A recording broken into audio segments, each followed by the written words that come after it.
节目一开始，咱先继续来关心4月初3花莲大地震了后，到目前为止已经发生超过700届的地动尾。昨天暗时6:01的时阵，花莲外海是搁一届发生规模5.4的地动。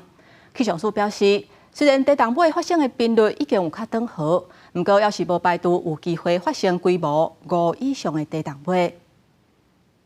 花莲强烈地震了后，大大小小的地动尾一直摇。地动节目中心统计，自初3早起7:58分发生7.2的强烈地动了后，到初8早起6点，总共有734遍的地动尾，其中感受明显的有157件，小区域地动也有577个，看起来是愈来愈少。不过气象署无排除有可能再发生规模5以上的地动尾。目前它的地震序列呢？ 目前看起来已经有趋缓的趋势，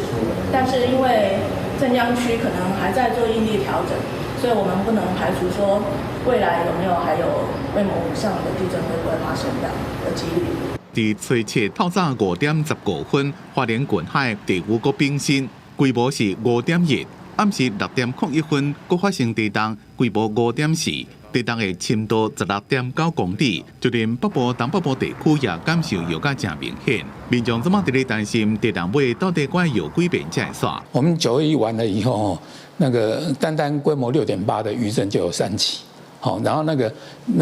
小的余震是几乎每分钟都有，它的那个余震是持续100天了。